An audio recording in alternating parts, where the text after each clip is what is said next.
Salut, bon matin. À peu près midi en ce moment. J'espère que vous allez bien. Je vais attendre un peu que quelques personnes se connectent tranquillement. J'espère que vous passez une belle matinée, que vous allez bien.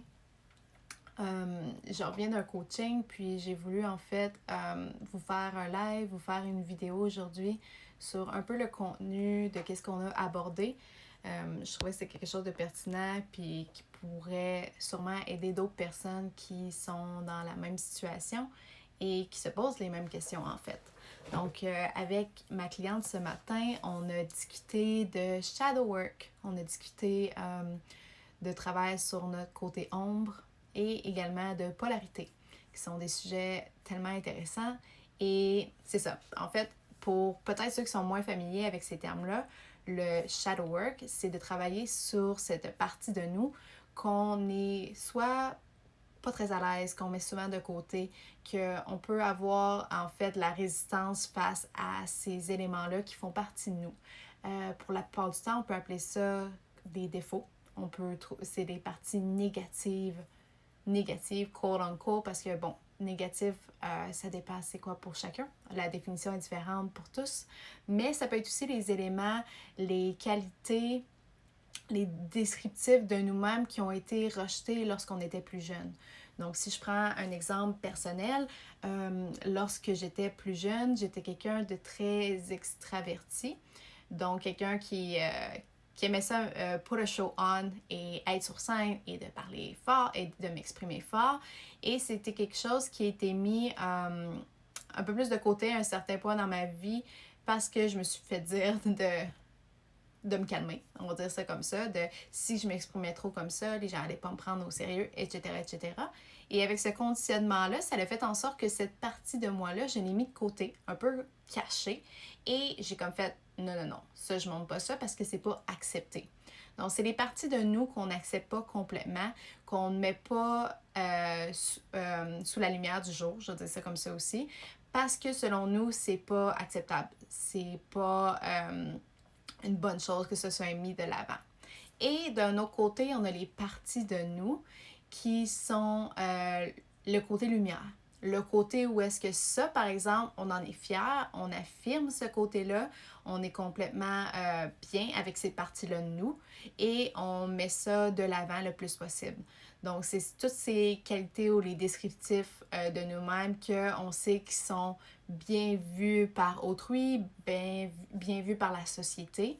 Et ça, par exemple, de mon côté, je mettais beaucoup de l'avant le côté persévérant, le côté, à un certain point aussi, le perfectionniste. Pour moi, c'est quelque chose qui voulait dire que j'aimais beaucoup le travail bien fait, que j'aimais ça, mettre de l'avant le fait que je travaillais fort, dans mon côté high achiever. Quoi d'autre? Le côté aussi courageux d'essayer de tout le temps être là pour essayer les choses et d'avoir le courage de tenter des choses nouvelles. Donc, tout ça, c'était des éléments que je pourrais mettre dans mon côté lumière. Que ça, j'étais très fière de mettre de l'avant et que, selon moi, c'est ce qui me représentait.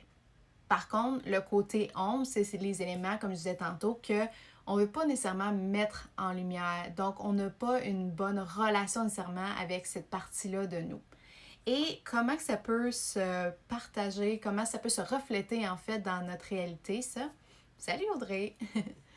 La manière que ça peut se refléter ça dans notre quotidien, c'est que parfois, on peut avoir des moments où est-ce qu'on rencontre des gens et ces gens-là reflètent notre partie ombre, vont refléter la partie de nous qu'on n'aime pas tant et pour une raison X, on ne s'en rend pas nécessairement compte, c'est inconscient, mais on ne sera pas attiré par ces personnes-là. En fait, ces personnes-là vont soit nous déranger, on ne sera pas à l'aise avec eux, on aura tendance à les rejeter en fait parce qu'ils nous démontrent une partie de nous qu'on n'aime pas nécessairement. Ils démontrent une partie de nous qu'on n'est pas très d'accord avec ça. Donc, on va essayer de le mettre de côté. Donc, ça, c'est une façon, ça peut être un signe de voir que, OK, ces personnes-là qui me trigger, qui me déclenchent, ça parle beaucoup de moi aussi. Ça parle beaucoup de qui je suis là-dedans et peut-être une partie que je devrais aller observer. Le travail quand on parle du shadow work, c'est d'aller explorer ces parties d'ombre-là, ces parties qu'on n'aime pas nécessairement ou qu'on n'accepte pas ou qu'on n'affirme pas, et d'aller leur donner de l'amour. Aussi trop que ça peut avoir l'air, c'est en fait ces parties-là ne sont pas reconnues, ne sont pas mises en lumière, ne sont pas énumérées. Ça peut être un bon exercice aussi que je vais vous donner à la fin pour pouvoir les mettre en lumière, de bien les connaître. D'être capable de les nommer, ces parties-là, nous, qu'on n'apprécie pas nécessairement. Comme que je vous disais tantôt, pour moi, personnellement, c'était mon côté plus extraverti. Aussi, je vous dirais mon côté lunatique. C'est quelque chose que j'ai souvent mis dans mon côté shadow parce que, en fait, être dans la lune, quand j'étais plus jeune, en fait, j'étais beaucoup dans mon monde, j'étais beaucoup dans l'imaginaire, j'étais beaucoup dans le créatif. Et ça a été... Je me suis fait dire souvent que j'étais juste lunatique, que j'étais trop dans la lune, que je portais pas attention, que je n'étais pas concentrée. Donc, pour moi, j'ai fait 1+1 et j'ai donc compris que le côté lunatique de moi, le côté créatif, était pas une bonne chose. Était pas quelque chose que je devrais laisser, je devrais mettre de l'avant. En fait, il faudrait que je mette ça de côté. Donc, le côté créatif, lunatique, qui était mis comme ça on the side. Autre partie aussi que j'ai peut-être mis plus de côté à un certain point. Ah oui, bien sûr, mon côté émotionnel sensible. Donc, j'ai toujours été quelqu'un qui était très émotionnel. Ce qui veut dire que lorsque j'étais heureuse, on le savait. Lorsque j'étais triste, on le savait. Lorsque j'étais fâchée, on le savait. C'était très défini dans ma façon d'être, les émotions que je vivais, parce que je les vivais à 100 000 à l'heure. Jusqu'à un certain temps, il est arrivé, X événements dans ma vie et je me suis fait dire shut that down. OK? Donc, à ce moment-là, en tant qu'enfant, on absorbe l'information, puis la compréhension, la signification qu'on donne à ça, c'est que lorsque je suis émotionnelle, c'est trop, c'est pas accepté, donc on doit cacher ça. Et longtemps, jusqu'à peu près, en fait, en partie jusqu'à mes 18 ans, 18, vingtaine d'années, j'ai refoulé ce côté-là émotionnel parce que selon moi, c'était pas acceptable de mettre ça de l'avant. Jusqu'à temps que je me rends compte que j'ai le droit de pleurer, j'ai le droit d'être en colère, j'ai le droit, parce qu'auparavant, je me donnais juste pas le droit. Donc ça faisait partie de mon côté d'ombre. Jusqu'à temps que je me suis donné le droit d'être comme ça et que j'ai donné une nouvelle signification à cette partie d'ombre-là, c'est là que je me suis sentie beaucoup mieux par rapport à ça. Parce que veux pas, toutes les parties d'ombre qu'on a, ils font partie de nous. Donc, c'est pas quelque chose qu'on peut canceller, annuler. En fait, le travail qui est intéressant à faire avec ça, c'est de faire, comme on dirait en PNL, un recadrage. Ce que c'est un recadrage, c'est de donner une nouvelle signification à un élément. De donner en fait la signification contraire et d'être capable de le voir d'un côté, en parenthèse, positif ou, comme j'aime appeler, un côté aidant, de le voir d'une façon aidante au lieu d'une façon limitante. Donc, si on prend l'exemple de le côté émotionnel, de mon côté, le côté émotionnel auparavant, c'était vu comme quelque chose qui était faible, qui était... Salut Tasha! Qui était faible, qui était non voulu, qui ne devait pas être mis de l'avant parce que soit que j'allais être ri de moi, ou etc., etc. Donc, ça me rendrait très frustrée quand j'étais comme ça. Jusqu'à temps que j'accepte que oui, j'ai le droit d'être émotive parce qu'en étant émotive, ça veut dire que je suis également empathique. Ça veut dire que je ressens aussi les émotions des autres et que les émotions sont en fait une force. C'est le langage du corps pour nous communiquer en fait qu'est-ce qui se passe à l'intérieur. Donc, mes émotions sont importantes, ils ont lieu d'être et le fait que je sois émotionnelle, ça veut dire que je suis très connectée avec mon corps. Donc, si je reformule ça comme ça, si je donne cette nouvelle signification-là à mon côté émotionnel, ma perception change beaucoup à propos de moi et maintenant, je peux accepter et aimer cette partie-là de moi. En fait, je peux comprendre cette partie-là de moi. Même chose pour le côté extraverti. Auparavant, je voyais ma partie extravertie comme étant too much, comme étant un manque d'attention, comme étant quelqu'un qui est trop loud.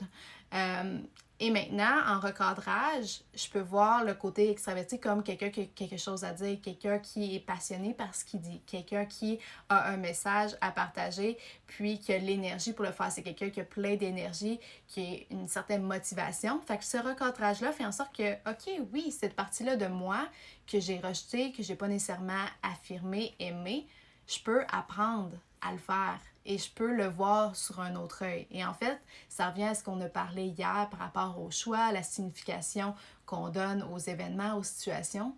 Si je change la signification d'un élément comme ça, je change ma perception et maintenant, je peux amplement aimer. Et quand vous allez faire ça, vous allez vous rendre compte, par exemple pour moi, ce qui était très drôle, c'est que j'avais tendance à ne pas aimer nécessairement les gens qui étaient trop extravertis. Ça venait me chercher parce que j'étais là, pourquoi ils sont comme ça? Pourquoi ils sont aussi loud, qu'ils s'expriment autant? Pourquoi ils sont tant out there, comme je dirais en anglais? Puis, c'est drôle, mais comme par hasard, puis il n'y a jamais d'hasard, mais comme par hasard, ces personnes-là se retrouvaient souvent être mes amis. Parce que il y a quoi en eux qui était, je sais pas pourquoi, mais qui m'attirait et en même temps me repoussait. Mais on dirait qu'il fallait que je comprenne quelque chose là-dedans. Donc, j'ai eu un cycle où est-ce que des amis proches de moi, c'était des gens qui étaient très extravertis, qui se gênaient pas pour dire ce qu'ils avaient à dire, qui étaient très directs dans leur façon de faire. Toutes des choses que pour moi, j'affirmais pas nécessairement, que je mettais plus de côté, que je rejetais. Et là, avec le temps, j'ai appris à voir que cette partie-là de moi, en fait, c'est ça, je la rejetais. Et maintenant, puisque je la vois différemment, je suis capable de voir le bon en ces personnes-là. Je suis capable d'apprécier ce genre de personnes-là parce que maintenant, je l'apprécie à l'intérieur de moi. Donc, c'est ça, en fait, le shadow work par rapport justement soit aux relations, notre relation à nous-mêmes, c'est d'être capable de voir ces éléments-là de nous qu'on rejette et souvent, ils vont être reflétés dans les personnes qu'on rencontre. Puis c'est pourquoi qu'on a une tendance à rejeter ces personnes-là, pas vouloir leur parler, pas vouloir être en contact avec eux. Le fait qu'ils vont nous... j'ai une belle expression québécoise, là, qu'ils vont nous gosser, qu'ils vont nous annoy, on va être annoyed par eux. Tous les mots, toutes les langues, peu importe. Mais c'est ça, c'est qu'ils vont vraiment nous déclencher parce qu'ils nous rappellent une partie de nous qu'on n'aime pas. Si on y va dans les faits, là, super simple, c'est ça. Donc, lorsqu'on est capable de recadrer cette perception-là, mais aussi de donner de l'amour. C'est pas juste de changer la perception, faire comme « OK, c'est ça », mais c'est de donner de l'amour et de reconnaître qu'on a mis cette partie-là de nous de côté et qu'on ne l'a pas acceptée. Et que maintenant, on décide de faire la paix, en quelque sorte, avec cette partie-là de nous et de la laisser vivre, de la mettre en lumière, de la mettre de l'avant et de s'accommoder aussi avec. Ça veut dire dans notre vie de tous les jours, c'est pour ça aussi que comment on dit ça? J'ai nommé ce vidéo-là Shadow Work et polarité parce qu'à l'intérieur de nous, on est vraiment construit et fait de polarité. Ce qui veut dire, c'est quoi des polarités? C'est les contraires. À l'intérieur de nous, on va mettre en lumière ce qu'on apprécie. Souvent, par exemple, c'est notre côté structure, planifié, etc. Ça, c'est notre lumière. Et dans l'opposé, au niveau de la polarité, dans l'opposé, on a aussi une partie de nous qui est pas structurée, qui est comme plus libre, qui se laisse plus aller, mais ça, on n'apprécie pas nécessairement. Et ça dépend pour tout le monde, hein? Ça se peut que ce soit le contraire. Quelqu'un va aimer être plus dans le laisser aller, dans le libre, et qui va mettre en shadow tout ce qui est la structure, le planifié, le stick to the plan type of thing. Donc, on est fait comme ça. On a plein de polarités comme ça. Le but, c'est pas d'être nécessairement un ou l'autre, c'est de travailler avec les deux. Puis, l'exercice, en fait, qui peut être super intéressant à faire avec ça, c'est de faire rencontrer ces deux parties-là de nous. C'est de faire rencontrer ces deux parties-là de nous en demandant qu'est-ce qu'un a besoin. Qu'est-ce qu'un a besoin de ce côté-là? Si, par exemple, je parle du côté structure, c'est quoi les avantages? Qu'est-ce qui m'a amené ce côté-là? Et après ça, je peux aller voir l'autre côté aussi. Qu'est-ce qui m'a amené le côté libre? C'est quoi les avantages avec ça? Puis après, la belle question qu'on peut se demander, comment est-ce que ces deux parties-là de nous peuvent travailler ensemble? Comment est-ce qu'ils peuvent... oui, c'est ça. Être capable de travailler ensemble, faire en sorte qu'ils puissent être équilibrés. Parce que le but, c'est ça. C'est pas aller nécessairement dans les extrêmes, d'être juste un ou juste l'autre. C'est d'être capable de trouver le juste milieu, l'équilibre entre les deux parties de nous. Et ça fait un peu partie de ça aussi, le shadow work. Et c'est pour ça aussi que je parlais des polarités. Vous allez vous rendre compte, vous allez mettre une partie de vous tout le temps plus de l'avant et une partie plus cachée. Et tranquillement, avec le temps, c'est de voir comment est-ce qu'on peut, en fait, être bien avec ces deux parties-là de nous. Les mettre de l'avant selon le contexte, selon ce qu'on a besoin, mais de ne pas être ashamed, de ne pas être honteux face à un côté plus qu'un autre, ou de ne pas être juste fier d'un côté et pas de l'autre, mais d'être capable de trouver le juste milieu, de trouver l'équilibre, en fait, entre les deux. Alors, c'est ça. J'espère que ça vous a été intéressant comme sujet et que vous en avez appris là-dessus. Pour moi, ça a été vraiment un travail qui a fait une grande différence dans ma vie en général, juste parce que mon premier, c'est ça, dans mon histoire à moi, dans mon expérience, le premier moment j'ai vraiment fait du shadow work, c'était par rapport à mes émotions. J'ai même été consulter quelqu'un et en fait, ce travail-là m'a permis de comprendre que mes émotions sont quelque chose de positif. En fait, je peux les voir de façon positive. C'est un choix, en fait. Parce qu'auparavant, il n'y avait pas de choix, c'était juste un fait. Je décidais de ne pas voir ce côté-là de moi comme quelque chose de bien. Je le voyais juste comme quelque chose de mal. Ma sensibilité, c'était pas quelque chose qui était accepté dans ma tête. Mais maintenant, je suis capable de voir le deux côtés des choses. Je suis capable de dealer avec ça. Et pas juste de dealer, mais d'accepter et de donner de l'amour, puis être fière aussi de ce côté-là de moi qui est émotionnel, parce qu'il y a beaucoup d'avantages aussi à ça. Donc, ça a fait une grande différence dans mon bien-être personnel, à faire la paix avec moi. C'est ces états-là que j'ai été chercher lorsque j'ai fait ce travail-là. Donc, lorsque vous arrivez à faire la paix avec ces parties-là de vous qui sont peut-être mis plus de côté, que vous aimez moins, ça va se refléter aussi dans votre réalité. Donc, auparavant, moi, lorsque je voyais quelqu'un qui était émotionnel, qui était trop out there, j'étais pas bien. Ça me déclenchait beaucoup. J'étais vraiment triggered par ces personnes-là.